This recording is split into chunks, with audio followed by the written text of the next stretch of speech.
believe that is in the best interest of students. I have always had immense respect for teachers. My parents were both teachers, and my son is a middle school teacher. But in this circumstance, the union, which represents them, is diverting energy and focus from the true mission of this district, which is to ensure that our students receive an education at the highest level possible. I believe this petition is retaliation for a difficult year of budget cuts due to the economy, and for this reason should not be approved. This committee has the discretion to say no to the petition, and I strongly urge you to do so. Thank you for giving me the opportunity to speak. Thank you. Okay, Michelle Nelson and then Mark Good.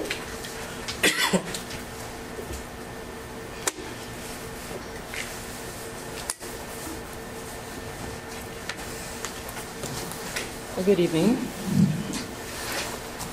I didn't want to speak tonight, but I put in a speaker card just in case there was a charge of retaliation.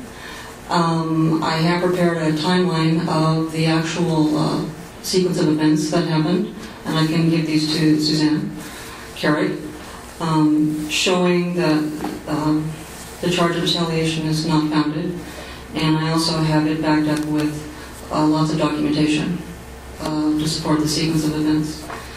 This was prompted by the grand jury report and the fact that our district Board of Education is at the top for the unified school districts in compensation, and we are at the bottom and continue to be at the bottom, is partly the reason for this petition. And that's all I have to say for now. I'll provide these with Ms. Carey. Thank you. Thank you very much. Okay, Mark Good, and then after that, Tina Woodrose. Good evening, and thank you for taking the time to hold this hearing. My name is Mark Good, and I'm a member of the Gilroy Unified Board of Education. I served as a trustee from 1996 to 2000, and then after a 8-year hiatus, going to law school and so forth, I came back and was reelected 2 years ago. I'm here to speak against the petition to reduce the amount of board members from 7 to 5. And I don't want to restate things necessarily that were already stated, but I would like to point out the important differences that exist in Gilroy and other districts. Gilroy is essentially a bedroom community. All 7 of the current board members work full-time. None of us are retired. 4 of the 7 board members work outside of the community. 2 in San Jose, 1 in Palo Alto, and another 1 in Hollister. As a result of that, considering the amount of schools we have to, back to school nights, assemblies, events, plays, choir concerts, etc., and having 4 of the 7 members outside the community, it makes it incredibly difficult to have a connection to the schools. So many of us, including myself, who live outside of the area, who work outside of the area, sorry about that, have to rely on our fellow board members. If we reduce the amount from 7 to 5, what if 4 members were still working outside of the community? How much of a connection would we have with the schools? I would submit significantly less than we do now, and significantly less connection to the community and the parents and so forth. So I think this would be a negative result. Secondly, I would like to speak briefly as to the motivations and why we're all here today. I also believe that it's strictly a political act taken by the teachers union in response to some of the difficult decisions we've had to make regarding cutbacks, not the least of which has been the board's stated position of a desire to eliminate compensation for the union president. Currently, the district provides 100% of the salary and benefits for a union president, and additionally pays 20% for a low-level teacher salary, so that the Gilroy Unified Teachers Association can have a full-time union president. We stated we didn't like this. This, if the money's going to go to a teacher to teach children, wonderful. But why are we paying the salary of a high-level teacher to act as a union president? Didn't make sense. So this is their response. Thank you very much.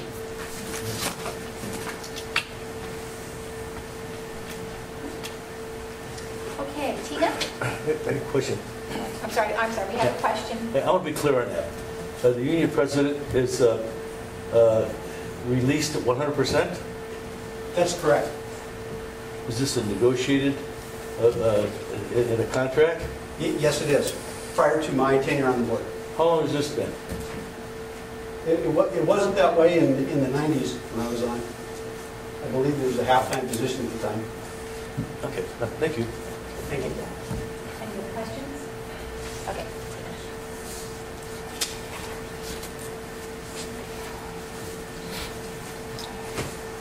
Thank you. My name is Tina Bedros, and I'm the wife of one of the trustees. My husband has served for 2 terms, is running for a 3rd. All of our 6 children went through Gilroy Unified, and when we arrived here almost 30 years ago, there was a 7-member board. 3 of them came from the rural areas, the unincorporated, and 4 from the city. And then every 2 years there would be an election, either rural or the city. And then they combined it. When we first came here, there were 24,000 people living in Gilroy. Now there's over 50. It doesn't make any sense to me that we're going to reduce it from 7 to 5.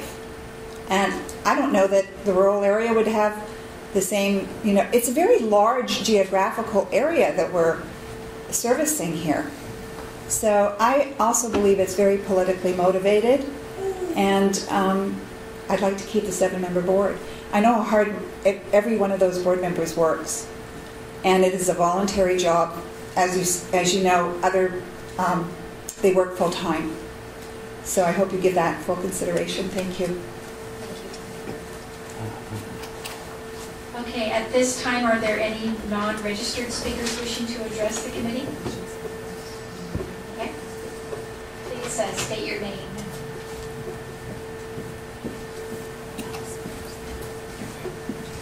Hello, my name is Denise Apuzzo. I am a current school board member. I wasn't going to speak because I thought, oh, it's all been said. But I do want to add that what Mr. Hood brought up is very important. 4 of our 7 board members do work outside of Gilroy. I don't. I work in Gilroy. I ran for school board in 2006, and I had 4 children in the schools. I could only work a part-time job because with 4 children in the schools and being on school board, you really couldn't do a full-time job, have 4 children, putting them through the schools, and do the school board. I have 3 of my children now are in college, and I have 1 left in high school. And I am now pursuing a full-time job. I'm still running for school board, and I put in, on average, 20 hours a week. I think every one of us probably puts in 20 hours a week. And some months it's more. I do it not because of the compensation that supposedly is, excessive. I do it because I'm very connected to the schools. I have sent my children through the schools. They've succeeded. I'm very connected to the community. I've been a parent volunteer. I ran from being a parent club president to being on the school board. I've written for the local paper for several years. I've seen our schools improve over the years. I think we have an excellent board. I think that the axiom, if it isn't broke, you shouldn't fix it, absolutely applies here. And so, any argument about saving $10,000 just doesn't make any sense to me. Look out in the audience. We have a town of 50,000 people, and we have nobody here from the community. We have the petitioners. We have a few other people who aren't speaking, and if they're not speaking, they obviously are not in favor of the petition because they're not speaking up. This was not a community-based grassroots organization to lower the school board from 7 to 5. This was a union activity. I'm a union member. I'm very pro-union. But this was an inappropriate union activity, in my opinion, and I think that you should take that into consideration. Thank you. Thank you. Any other non-registered speakers at this point? Oh, questions? Just by hands, so for the who's up for election this November? The 4 members, and only 4 members. I thought 4 members were up. Is it 4 seats are up or 4 seats? One left. One had Oh, okay. Any other questions? Any other non-speakers, non-registered speakers? Please state your name.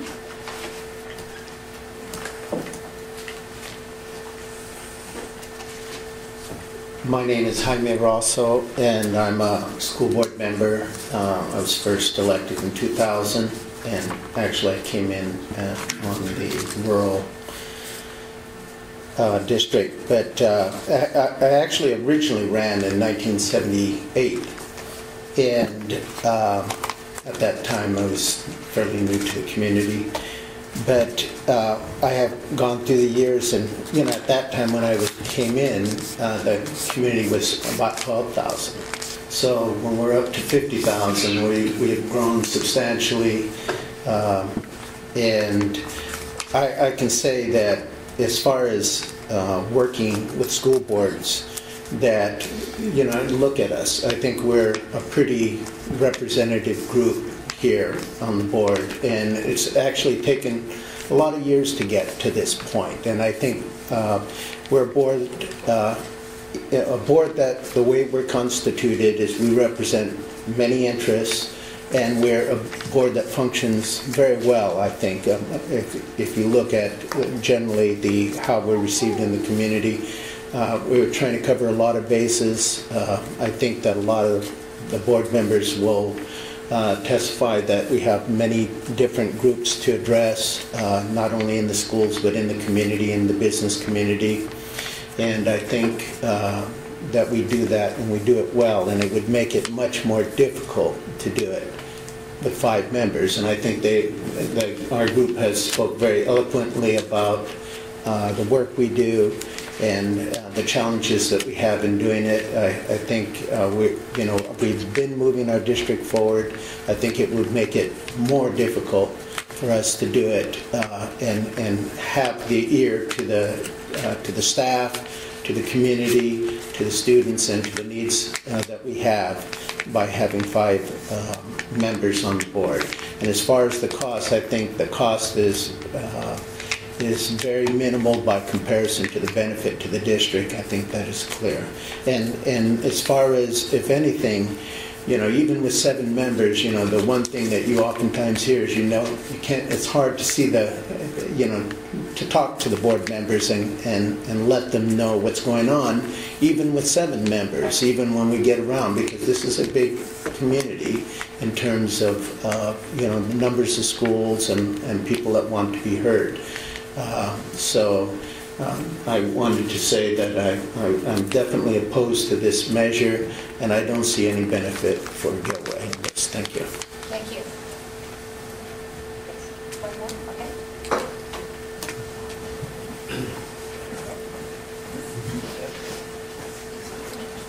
Good evening. Again, I wasn't going to speak either, but I think it's important that I share my thoughts. Let me introduce myself. My name is Fred Tovar. I'm a school board member. Prior to moving out to Gilroy about 4 years ago, I served on the San Jose Urban College board for 4 years. And when I moved out here, one of the reasons why we moved out here for my family was for the schools. I think that we have some great schools, but I want to sort of share something with all of you. If this petition were to pass, it would be for obviously the next election, which would be my election. And me coming up here to speak has nothing to do with that. The reason why I'm speaking is because I know how hard each board member works. I'm going to give you an example of myself. My day job is, a full-time job is, I am the Director of Student Affairs and the Assistant Director of Admissions at Stanford School of Medicine. And I take the train every day. It's a 3-hour commute for me. So I leave here at 7 in the morning and I get home at 7. But when it comes to events, school events, whatever it is, myself, just like the other board members, I find a way to get here. Because I think it's very, very important that we're out there representing our community. Just like our other board members, I also serve on different committees as well. The Housing Authority, I was the president of the Christopher Pry Parent Club, so I'm vice president. I'm very, very involved, just like my other colleagues. And for us to reduce from 7 to 5 members would, I truly believe, would not benefit our community, because I know how each board member works really, really hard. We don't all agree on issues, but I tell you, when I walk away, I have respect for each and every board member, because I know that the most important thing that they believe in is the success of our students. And when I walk away saying, well, why did they vote that way? I think about it, makes me think about the way I voted. And I tell you, the way that we work, I've worked with other school board members, the way that we work together, we have respect for each other, but most importantly, we all believe in the success of our students. And again, I believe that if we reduce it from 7 to 5, it's not going to benefit our students and it won't benefit our community.